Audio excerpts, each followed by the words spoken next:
finale yi ndax benn match moo ñu dese suñu diggante ñu nag Irak la te Irak ci fàttali moom encaissé wàll na déjà 7 buts. 7 buts waaye 7 buts la jëlagum dugal benn but la dugal diggante moom ak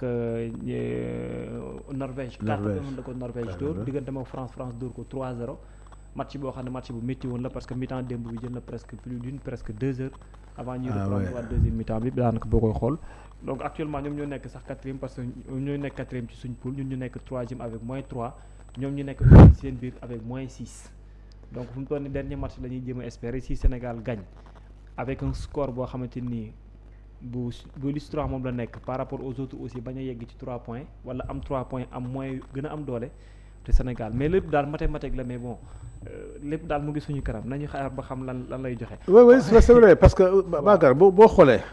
chaque fois qu'on réduit le score. waay day nekk suñu temps fort.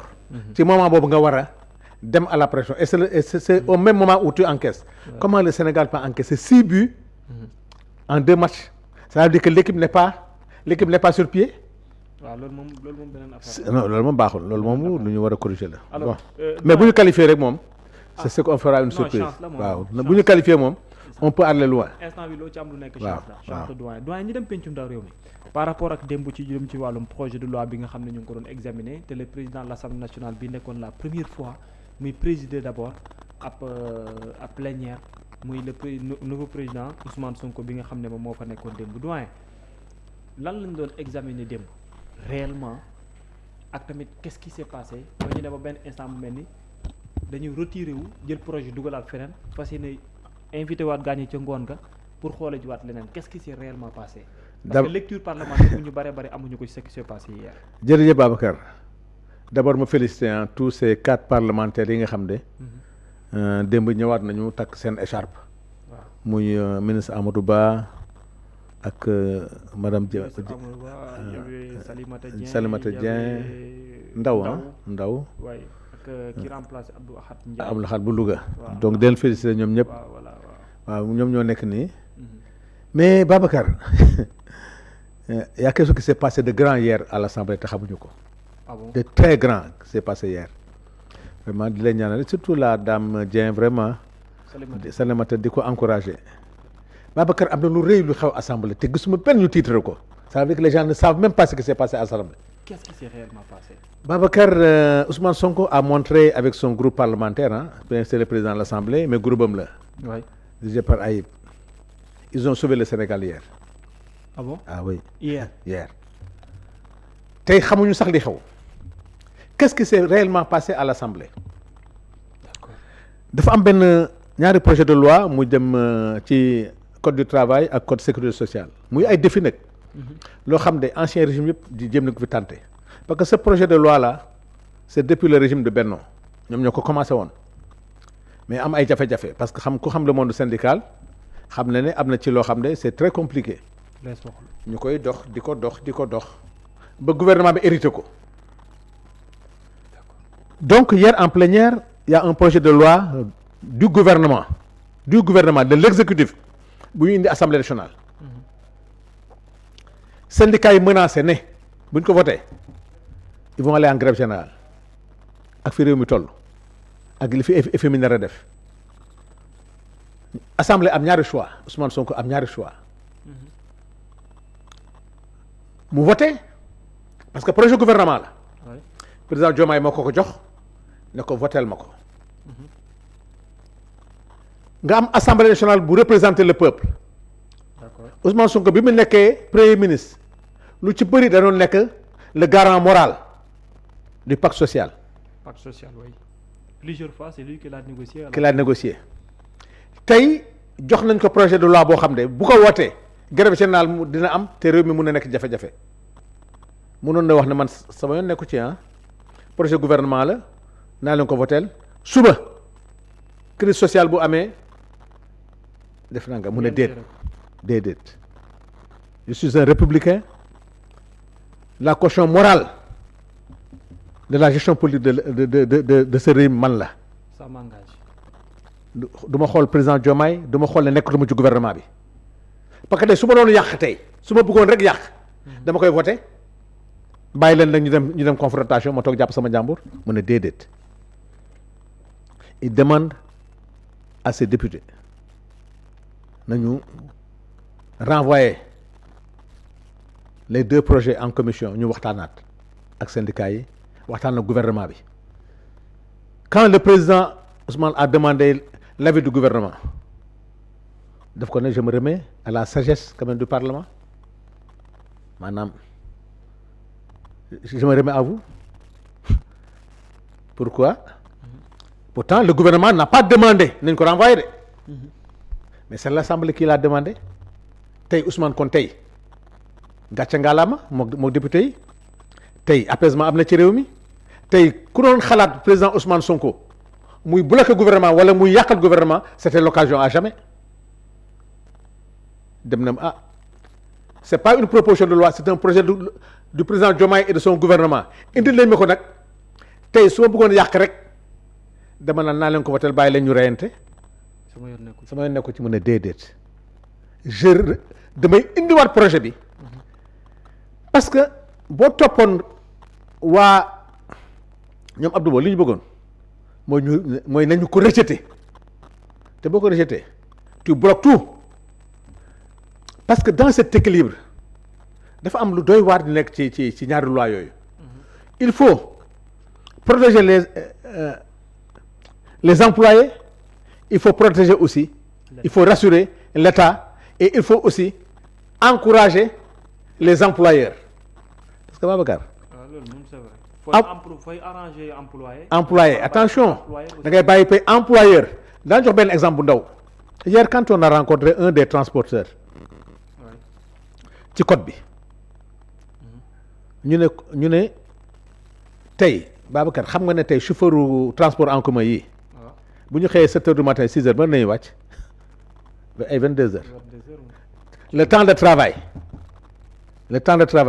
xam nga ne ils n'ont pas ce droit boo leen bëggee def ban chauffeur nga gis mu am toutes les charges sociales mais tey loolu da ngay naxante ak ñoom tey employeur bi ak employé bi yëpp nga war a protéger mais doo ci faral kenn mais di nga fexe ba tey di nga protéger parce que ñu ngi wax naan dëkk bi amul emploi tey ces sociétés là bu ñu tëjee foo jëm loolu moo tax le gouvernement de Ousmane l'assemblée de Ousmane a dit déet bàyyi ma jëlaat ñaari projets yi indiwaat ko ñu waxtaan ci te waxtaan bi sax man maa koy dox voilà l'assemblée qui est maintenant médiateur.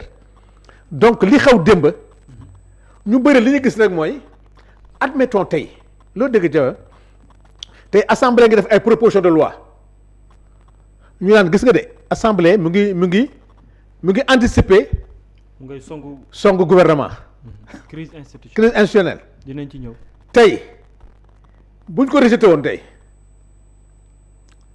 ñu wax mais tey le fait que tey assemblée renvoyer les 2 projets en commission déggoo kenn ku kaas te bu doon beneen projet de loi la boo xam ne amul impact bi danaa gis nga de assemblée bu ngay bloquer encore gouvernement tey lu tax tey exécutif bi Diomaye président ñooñu tey nañu wax Ousmane Sonko li mu def tey sauvé na Sénégal jàppale na président li mu doon wax ne dinaa jàppale su gouvernement ba ñu réussir lii mooy démb lii moo xew démb parce que syndicat yi ñëpp xamoon ne grève générale heure bii ñëpp naan dafa metti te kenn xamul naka lay demee si l'assemblée avait voté la loi démb mooy assemblée bu njëkk ba mooy assemblée boo xam ne lu ñëw rek nga voté ko parce que temps yooyu assemblée président de la république la woon mais tey xam nañu tey amatuñu assemblée président de la république c'est une assemblée au-delà de voter des lois parce que Babacar yoon may na la voter loi mais la loi d'abord elle est sociale parce que loi bi ngay voter c'est pour le peuple tey boo voter loi boo xam ne tey day déstabiliser ce peuple moo tax tey nañu sant yàlla xam ne Ousmane Sonko on a un grand et hier ñu bëri xamuñu démb une bombe a été désamorcée parce que politique yi bu noonu leen caaraan nga ñoom Abdou Mbow yi li ñu doon ñaan rek yàlla mooy grève générale bi na am ñoom bu ñu sañoon ñu voté loi bi te buñ ko voté woon rek heure bi tey soo commencé nit ñaa ngi commencé te am nañ nag que les pyromanes ñoom Doudou Wade ak ñoom Babacar Gaye ak ñoom ñëpp. déet waay ah non ñooñu moom il faut ñu wax ak ñoom. am na benn garab bu gën temps yi xaw ma da yëg nga ko. garab Sonko mool. Sonko mool benn garab la boo xam ne Sonko mool la quoi benn garab la. Sonko mool waaw genre comme su kii amee grippe. waaw am na benn genre garab bu ñuy jox kay anti grippe yooyu. waaw benn garab la bu ne ci pharmacie yi ñoom nga jox ñoom Babacar Gaye ñu koy naan. non parce que seen xol la il paraît tey kii la. noonu jaaxaan Sonko mool xaaral dinaa wax ñu génne ko léegi nga gis ko non xam nga lan la. àll boobu bu ko dugal ci yooyu. non xamul tax di dem ay prison yooyu du solution Babacar. les gens ne doivent pas aller en prison parce que gars ñi problème Ousmane Sonko mooy seen problème waxatuñu loi xoolal li Ousmane Sonko def démb. au même moment Babacar Ba nee na dafa génn benn texte pour alerter pour une crise institutionnelle waaw yaa ngi wax ay crise ki ngay wax crise institutionnelle kooku tey il est en train de réguler la vie sociale du pays moo tax man la gaañee seen xol la xol nga Sonko mool boobu pour faj xol la c'est-à-dire Babacar kenn du fi dóor kenn du fi jàpp kenn les gens ont mal parce que Ousmane Sonko mooy sam te Ousmane Sonko est en train de sauver nee naa la li am assemblée nationale syndicat yi tey koo dégg benn syndicat bu kaas beaucoup ont remercié comme l'assemblée nationale. dégguma kenn mais am na leneen lu xew démb doyen ci plénière bi bien avant muy commencer il a fait des précisions. ah oui voilà bu mën dem. il a fait des précisions loolu lan lay wax ak lan lañ ci mën a retenir. Babacar merci précision boobu c'est-à-dire moo indi li mu def parce que Babacar fan yëpp da ngay dégg ñoom ñu ne la le président dafa joxe le premier président de l'Assemblée dafa joxe ultimatum au président de la République xam nga loolu rafetul. waaw loolu la ñuy wax. xam nga yàq mënu weesu loolu le président de l'Assemblée day jox ultimatum au président de la République te yow nga lire le règlement intérieur de l'Assemblée xam nga ne une proposition de loi Sonko moo la ngi nii mooy garab bi ñi bañ Ousmane Sonko yëpp garab bi lañuy naan buñ ko naanee rek wër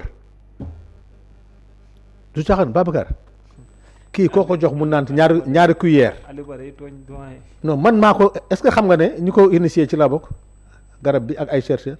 non réellement médicament la. ah suñu médicament la de. non Babacar feebaru bañ nit. déedéet non. kenn warul saaga Babacar d'accord kenn warul saaga. kenn warul xaste kenn warul wax lu ñaaw. mais tey boo ñu bañee tey ñu jox la garab nga naan ko boo ko naanee sa xol sedd. mais nit du la bañ ba pare nga koy jox garab mu koy jël loolu mënul nekk. ah waaw mais est-ce que nekkul ne parce que dañuy joxe seen xalaat nii te mënuñu voilà yooyu yëpp day am aussi. Babacar xalaat yoo xam ne mënul ànd. du xalaat bu rafet li ngeen kii. xoolal. prendre décision mooy dàqal Ousmane Sonko. prendre décision def na nga prendre décision mooy dissoudre l'Assemblée nationale. prendre décision quand même mooy référendum. président Ousmane Sonko nee na mosul xalaat di jox ultimatum au président de la République. règlement intérieur. en conférence de président comme que ñoom ñu ko fa. mu informé conférence de président ne la jot nañu réponse su président. nga déggaale ñu ne dañuy bëgg assemblée nationale di sax Babacar Gaye bind na. moo tax ma leen il faut mu naan garab bi bind na di laaj assemblée nationale parce que nee na droit à l'information bay wax administration droit à l'information nga xam li texte yi wax. pour ñuy joxe avis président. avis président nag yooyu xam nga loolu et puis avis lu ma lay jëriñ avis président pour lan. non man xam réellement c'est que l'initiative de passer. mais di ko xam déedéet xam avis président foo koy xamee. déedéet. xam nga expert boobu encore Babacar l'expert là nu ma tudd Souaré.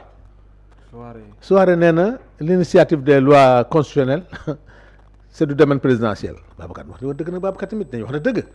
Souaré comment peut-il être expert parlementaire di wax lu garaaw lu toll noonu.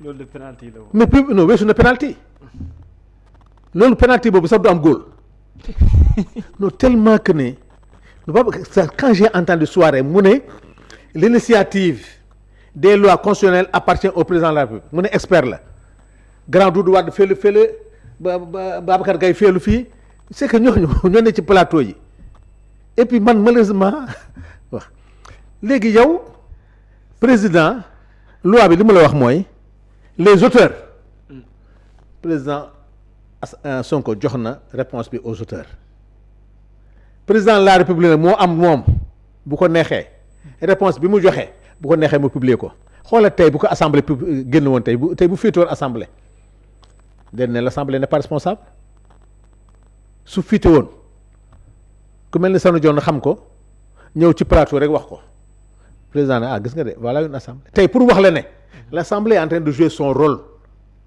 républicain mooy wane ne ñoom nañu xam ne texte yi waxul loolu léegi nag xam nga kañ lañ koy xam l'assemblée tey maa ngi leen di encourager ñu ngi ciy liggéey bés buñ ko voté ba nga xam ne léegi jox nañ ko président de la république foofu nag ne président nañu xam quelle est la réponse du président parce que président bu ko neexee mu delloo ko assemblée nationale ñu ne kon d'accord na ci parce que 3/5 xam na ne am nañ ko mu yóbbu ko référendum foofu nag mooy danger bi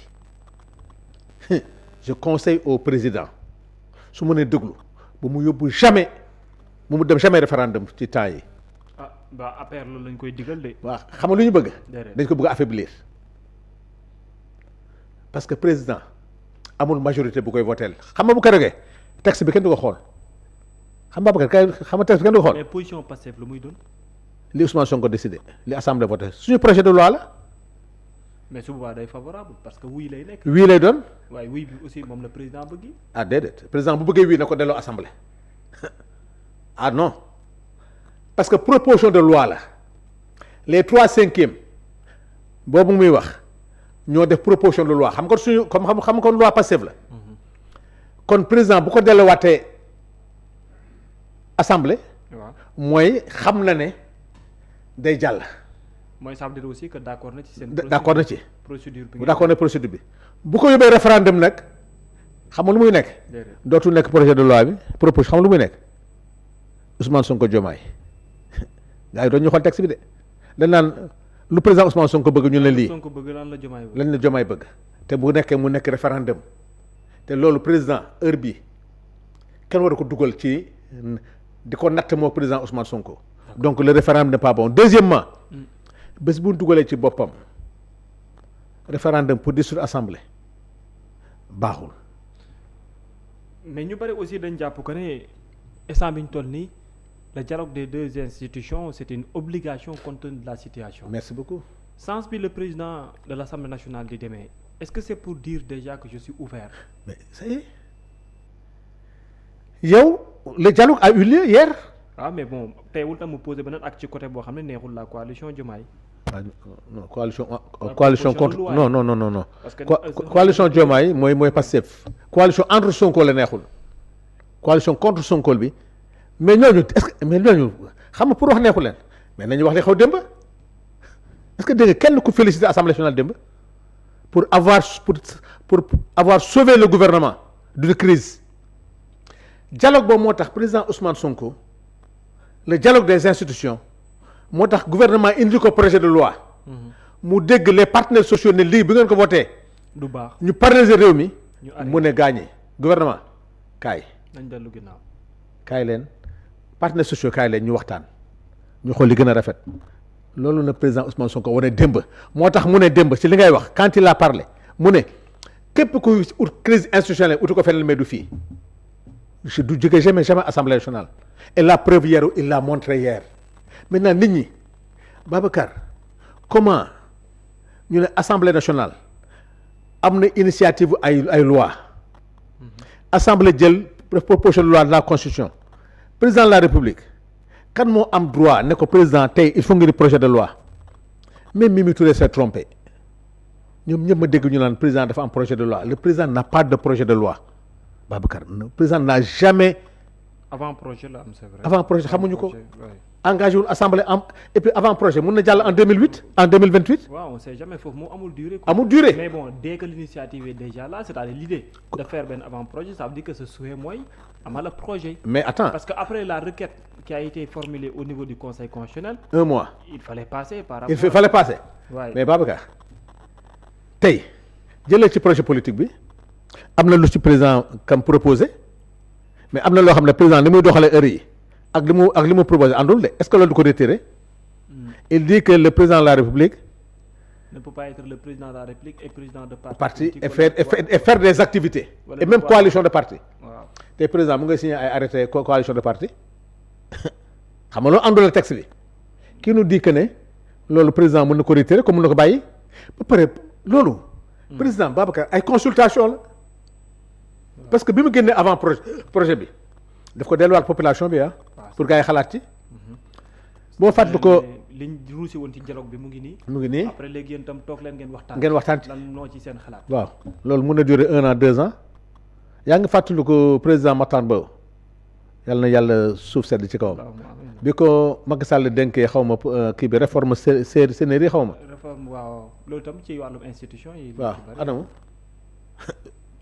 gars yi du nga forcé mu ne man maa demandé woon may xam li ma ci ñor ak lu ma ñorul. waaw maa xool li ma ci ñor ma ñor li ma ci ñor waaw avant projet ne veut pas dire que ne ce sera un projet parce que le projet mooy lu ñu adopté en conseil des ministres le dialogue sur la réforme des institutions est-ce que deful 2 ans Babacar. mu ngi bëgg yàgg. parce que début mandat bi la woon. début mandat pourtant président ba léegi kenn neewu ko président par force donc président li muy xalaat yoon moo ko may muy xalaat kañ ñu koy appliquer nag assemblée amul droit.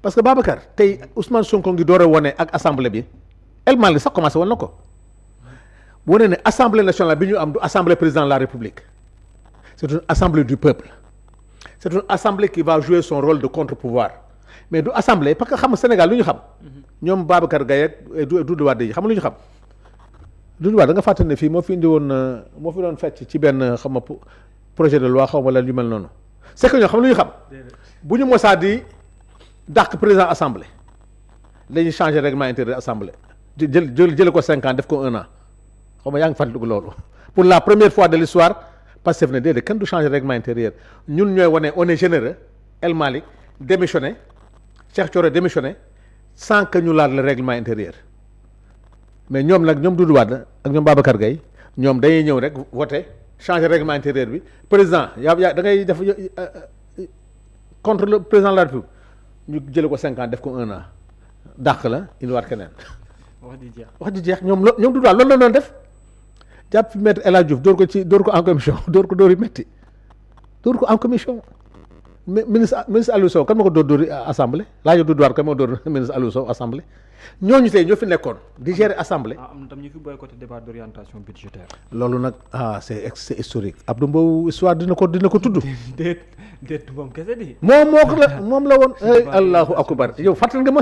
débat d'orientation budgétaire. débat une loi organique. Abdou Mbow pour la première fois de l'histoire. c'est extrêmement grave ce qu'ils ont fait à l'Assemblée nationale. non doy. Babacar léegi ku boobu yaa ko génne. déedéet non dama doon fàttali nga doon wax. waaw loolu nag lu ñu war a wax la fàttali leen ne. Abdou Mbow. ak groupe parlementaire am ak ñi mu àndal waa Benno ñoom ñoo violé la loi organique. débat d'orientation budgétaire ñu dàq ministre des finances dàq ko assemblée ni ko génnal ci biti ñoom ñoo jël fal président assemblée nationale avec 82 voix sans avoir que la majorité war a dem 2e tour ñu indi ay gendarme dugal salle pour que mu jàll di voteloo nit par procuration ku nekk ci biir assemblée nga defal ko procuration de vote ñoom Abdou Mbow mii la. d'accord donc ñooñu tey ñooy joxe ay leçons wax dëgg yàlla. nañu jàpp nag dans l'histoire c'est le 30 juin c'est ça jour anniversaire keroog nag naa wax suma groupe parlementaire bi nañu toog ñu fàttali ko bés bi jour boobu di tous les députés dañu jóg fàttali ko Abdou Mbow yow yaa fi dàqoon ministre des finances fàttali nga ko ay dabe bu ñuy wote débat d'orientation na assemblée bi jóg fàttali groupe parlementaire yéen fi dàqoon ministre bi 14e législature ne ko am. d'accord lu am solo nga noonu mais dans le cadre de la relation wala des relations le président de l'Assemblée nationale et les députés démb Abdou Mbow. waaw monsieur le président démb est-ce que dégg na ko ci kujje gi. li mu. est-ce que dégg na fa monsieur le président. gis naa daal Thierno Alassane gis naa ko mu taxaw rek xam naa il devait être mal parce que bii moment ba maa ko doon séntu. moment bu xam nga maa mooy séntu bés bu huissier bi ubbi salle bi monsieur le président.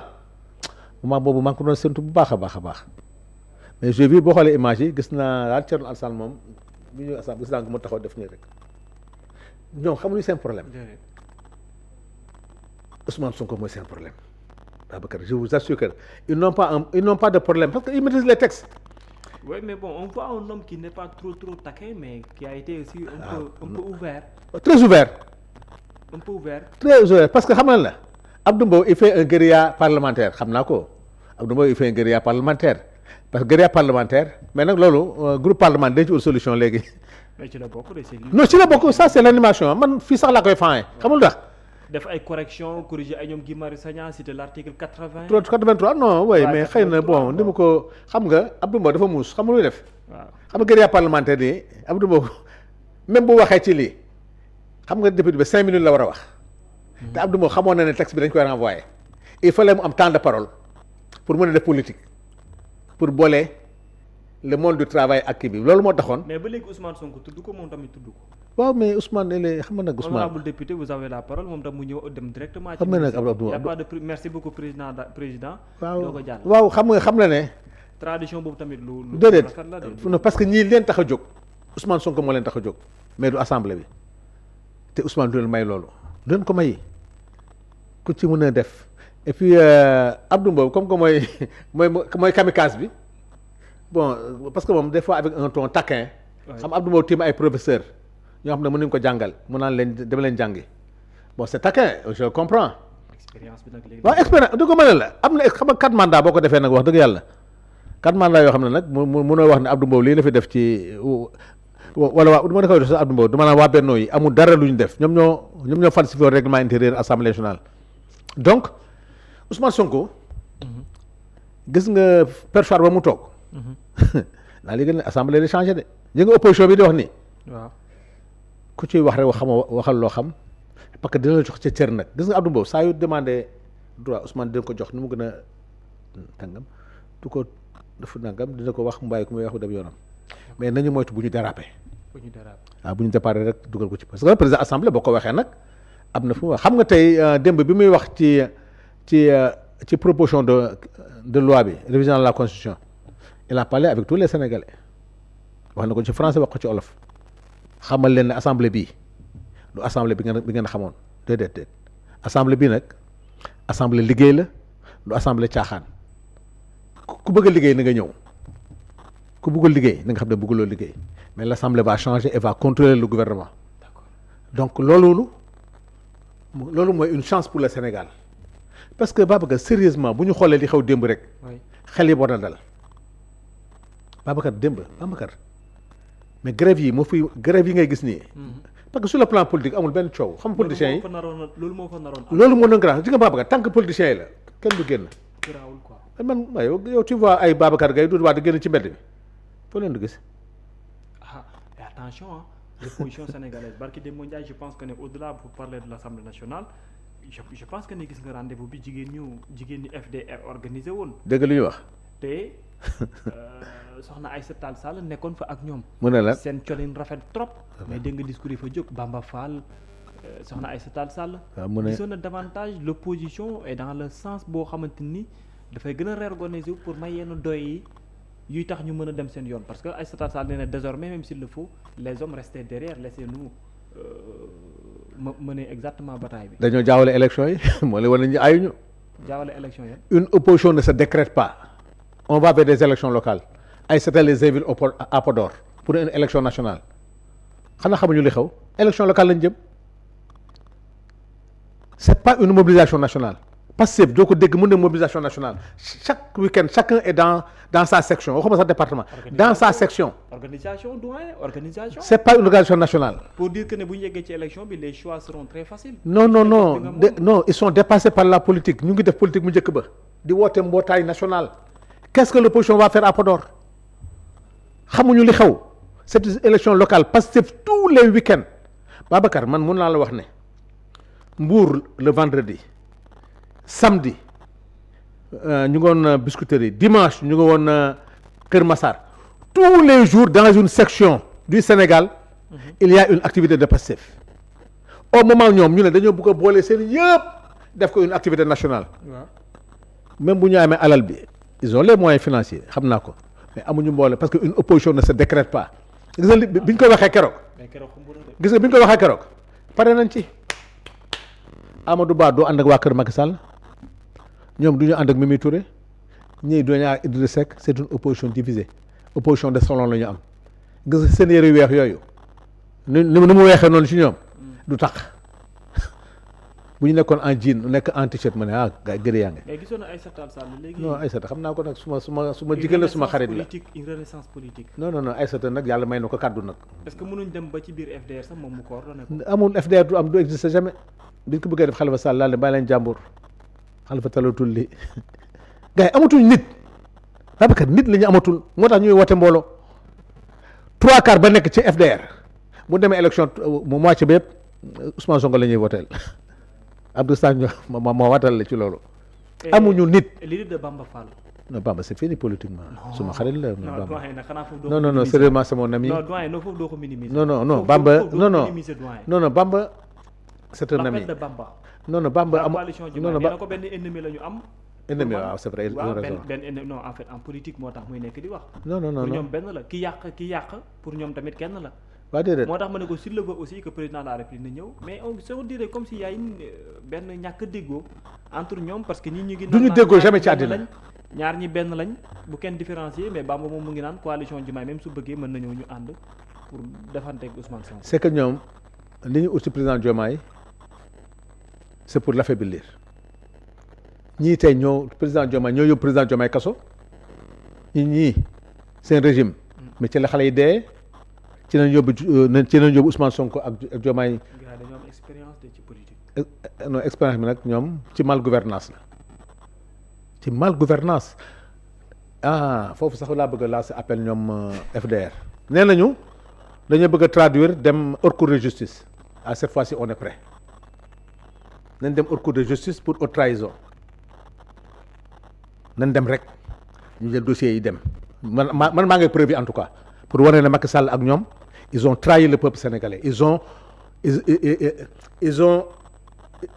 avec l'Assemblée nationale complice de la dette cachée tey peuple sénégalais dañ leen war a porter plainte Babacar ils ont pris de l'argent au nom du peuple sénégalais te yëguñu ko man am naa ci preuve ils ont pris de l'argent ci turu Sénégal te yëguñu ko biñ koy def l'Assemblée est complice 3 lois de règlement Babacar nag xam nga lu loi de règlement Babacar mooy dépensé nañu ba pare.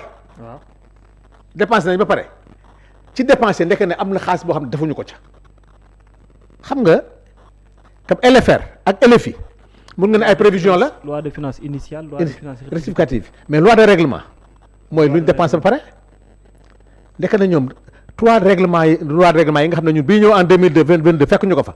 ndeke ne loolu ko ñoom ñoo ko teew nëbb ko pour que assemblée du voter loi de règlement parce que bu voter loi de règlement bi day mel ni on a validé la dette cachée Birame Souleye moo bind la Cour des comptes pour ne on ne peut pas venir en 2022 te gisuñu loi de règlement 2019 2020 2021 ci nañ bind Cour des comptes nañu on n'a pas reçu les documents financiers ci benn jour nañu en 2023 le 8 février ou ci la Cour des comptes indi ñu document 3 lois de règlement ñu voté ko ci benn journée da nga am jot boobu pour les lois de règlement yi moo tax ma ne la le régime de Benno ak Macky Sall doivent être traduits devant pour haute trahison parce que ils ont violé la loi des finances tey le peuple sénégalais l'Assemblée nationale boo dégg Ousmane Sonko ne leen j'avais pas le levier. Ouais, ils ont parlé sur les leviers et à travers ces leviers la une de Tribune Quotidien a même parlé de haute trahison. pourquoi pas une interrogation bu mu def ci unam. mais levier mën nañ ko wax ci olof mooy jumtukaay yi mooy Assemblée nationale jumtukaay yi mooy man premier ministre la premier ministre mënu ko c'est pas possible le président de la République donc président la moo ko mën a def rien que la réduction des comptes du bëgg ni Ousmane Sonko dafa am lu ko ci neex le problème de quand même du Covid là ni mu demee dafa am lu ko ci neex le procès procès avec les martyrs amuñu ko neex donc il n'a pas les leviers mais dette cachée kenn du ko bind ci rapport Cour des comptes man ba may wax 1300 milliards yi le compte PDS cap gouvernement nañ ma génneel décret bi c'est un décret caché décret compte bu am 1300 milliards créé par décret te décret bi mun ñu ko gis ba léegi le compte cap gouvernement tey nga naan loolu c'est pas caché te décret bi nañ ko génnee il n'a qu'à sortir le décret bi instauré le compte PDIS. le compte PDIS. ba pare Cour des comptes moo ne am na xaalis boo xam ne jël nañ ko te assemblée nationale jaarul assemblée mais loolu bu dul def cachet def lan la. d'accord beneen bi ñu daanalee mooy lu wàllum jëm ci wàllum koom gis nga document wu réponse Cheikh Diba Bène ministère am ak.